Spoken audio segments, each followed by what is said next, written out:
What if not eating for 30 days give you more energy than eating 3 meals a day? What if everything you've been taught about hunger is keeping you tired, bloated, and craving food all day long? Well, I did exactly that. And not only did I have more energy, but I lost weight, my skin cleared up, and my brain fog disappeared, and I broke free from the constant food cravings that were literally running my life. Now, I didn't do this as an extreme diet challenge. Back in March, my friends were fasting for Ramadan and Easter, and I decided to join them. But what started as solidarity became a complete lifestyle transformation for me. Let me be real with you. I used to be that person who would try to fast for half a day and give up because I felt weak. I thought my body couldn't handle longer periods without food. Can you relate? But everything I believed about hunger, energy, and nutrition was wrong, even though I come from a professional background. So today, I'm breaking down exactly what happened during those 30 days, the brutal first week, right? And the surprising science behind why this works, and the mistake that could sabotage your results.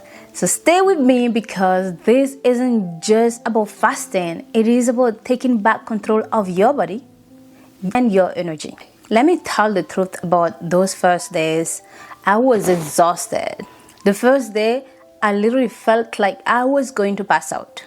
No exaggeration. The second and third day, I was walking around feeling so hungry, feeling so weak. But here is what I did differently this time. Instead of giving up, I mentally pushed myself. My goal was to break fast at the same time as my Muslim friends. They usually break around 7 to 8 p.m., but then I was starting at 5 p.m.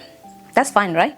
Baby steps. But here is what the research shows us. According to a 2019 published study in the New England Journal of Medicine, intermittent fasting triggers cellular repair processes that cannot happen when we are constantly eating.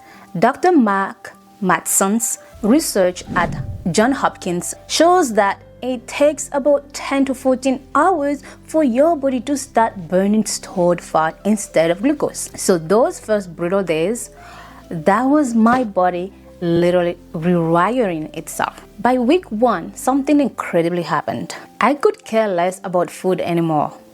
And that was real.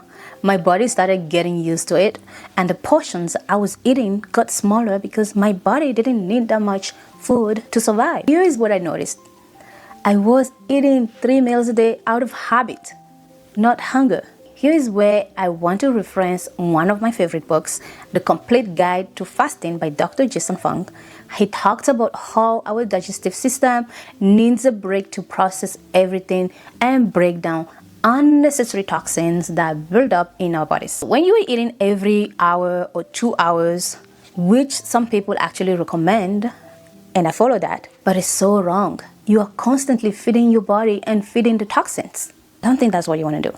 Your body never get a chance to clean house. Let me break down what exactly is actually happening inside your body during fasting, because understanding this changed everything for me. Phase 1 takes about 0 to 12 hours, and during that phase, your body is using your stored glucose. Phase 2 takes about 12 to 18 hours.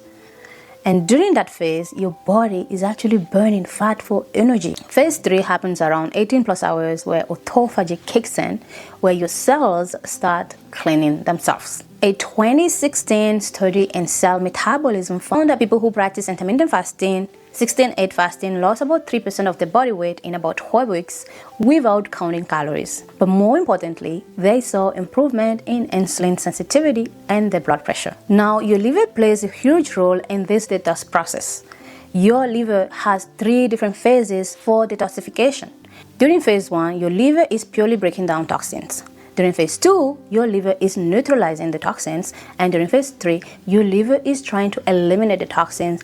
And during that fasting period, you need to support each phase with specific nutrients. I have created a free liver detox support guide with the exact drinks and nutrients for each phase.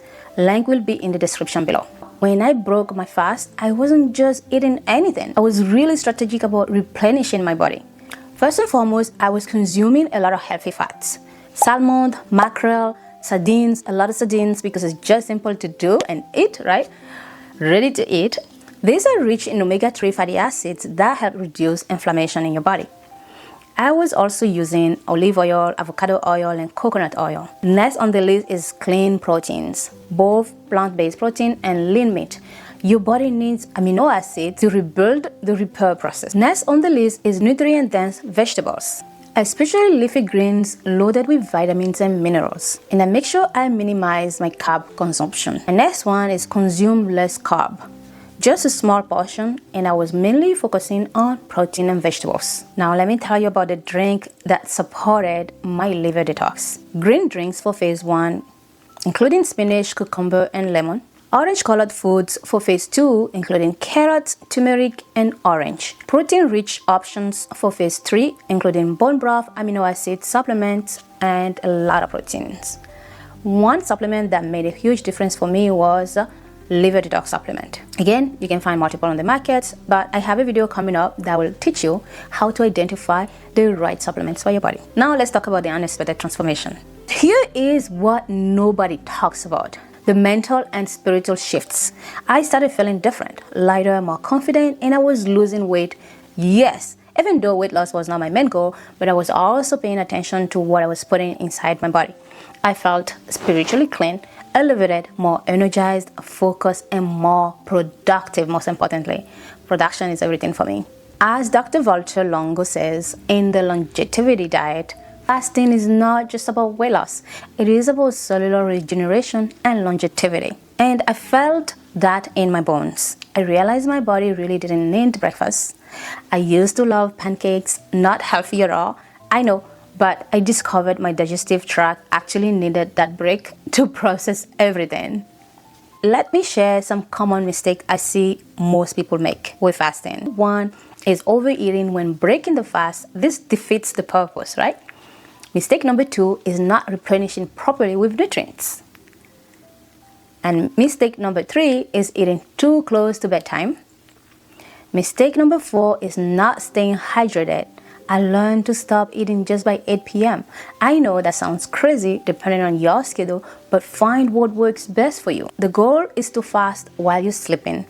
If you work night shift, adjust accordingly. The principle is to eat before dark and fast while you rest. Now, tell us in the comment below, what is your biggest challenge with food right now? Do you have any cravings? Any energy crashes? Any emotional eating? I read every single comment, and your question inspired my next videos. Today is May 22nd and I'm still fasting, not because I'm obsessed. It's just because my body got adapted to it. So it became part of my lifestyle. I consistently fast every single day until at least 12, then or 3 p.m. depending on how I'm feeling. Then break my fast with nuts, protein, yogurt, vitamins, and fruit. Not a lot of stuff, but just enough to nourish my body without overwhelming my digestive system. So walking and fasting became my lifestyle. I do this with intention, not restriction.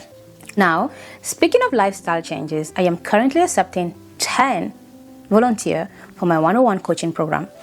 If you want clarity on how to make fasting work with your lifestyle, I am offering free 30-minute strategy calls. The link will be in the description below. First come, first serve. So grab your spot now. Also, if you want to dive deeper, here are my top recommendations. Number 1 is a complete guide to fasting by Dr. Jason Fung, The Science Made Simple. Number 2 is the longevity diet by Dr. Walter Longo, Fasting for Cellular Health. My next on the list is Intuitive Eating by Evelyn Tribble, Healing Your Relationship with Food. Again, you don't have to read this, but you can listen to the audio version to have a gist of it. Some other helpful products on my journey has been Himalayan pink salt. If you are like me and don't cook with salt, you need this when you're breaking the fast so you don't get dehydrated. The next one on the list is bone broth protein powder, or make your own bone broth at home, or just consume pure protein from plant. Find a good brand out there. I have a video coming up again on how to identify the pure supplements on the market so you are not ingesting toxic products, defeating the purpose. Find a good liver detox supplement. Next one on the list is your good water bottle, so you never forget about drinking water during your eating window. Alright my friend, remember, 70% of Americans are actually metabolically unhealthy, according to the Journal of the American Medical Association. So fasting can be a very powerful tool to reverse this trend. If this video helped you see fasting in a new light, hit the like button to help somebody else discover this content. Alright, listen my friend, fasting is not about deprivation. It is about liberation. Liberation from food controlling your schedule, liberation from your mood, and liberation for your energy. It is about giving your body the space it needs to heal, to repair, and to regenerate. But most importantly, it is about reconnecting with your body's wisdom instead of fighting against it. This journey taught me that my body is incredibly intelligent, and so is yours. I just needed to get out of the way and let it do its own things, right? Hit subscribe and ring the notification bell because I'm dropping weekly videos on sustainable health strategies that actually work for busy professionals. Thanks for watching, my friend. Keep glowing, and I will see you in the next video.